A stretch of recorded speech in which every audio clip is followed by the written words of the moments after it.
Hi, I'm Valerie Svenningsen, representing ComForcare Senior Services.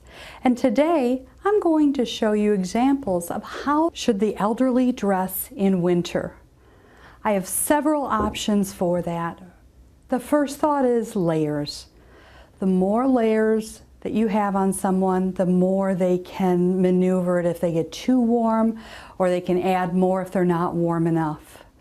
So you probably want to start with a shirt and then maybe a buttoned sweater or sweatshirt, tights or leggings, slacks over the tights or leggings, one pair of socks, sometimes two pairs of socks.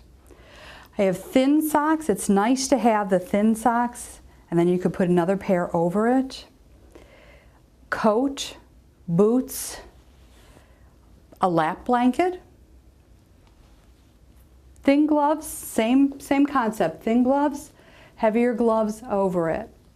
What I want to do is go back over a couple of the items. A long coat so that it covers all the other clothing. It's important to be windproof. With a long down coat, you're windproof, you're covering everything else. If the coat also has a hood, that's very important.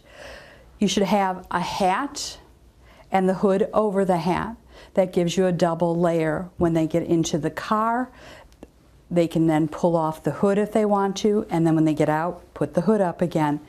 It helps with the wind. A nice topping is also a scarf that keeps their chest warm, unless you're wearing a turtleneck, and then you could also put the scarf over that as well. One of the things that my mother-in-law particularly likes is this that goes around the neck. You warm it up in the microwave. It actually has a nice calming scent. She puts that around her neck, puts the coat over it, and it keeps her nice and warm as we're driving. It's a nice option. The other thing she likes is this muff. It's something that she uses even in the nursing home.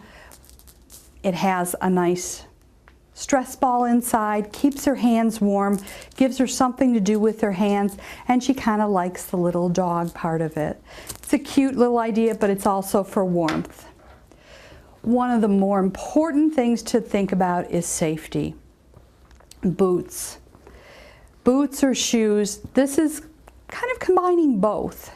It's important that you can loosen for days when their feet are swollen, and you can tighten it on days when their feet aren't swollen by the right size of length and width. These are also waterproof. If you did find some that weren't waterproof, you could spray them. Very important, they're flat, they have great treads for the inclement weather. Whether it's rain or snow, very nice to have the treads. That's important to find. It's rubber, non-slick, good, really good solid boot. Kind of nice inside as well. Might get warm, so you may only need one pair of socks, and these are thinner socks, so that might work very, very well. My mother-in-law also loves to have a lap blanket. It allows her to put something extra on her lap and take it off if she gets warm as the car warms up. Waterproof, as we mentioned, for the boots, waterproofing is very, very important. And again, you can spray with waterproofing spray if you need to. Slip resistant is very, very important. The good gripping, we mentioned that.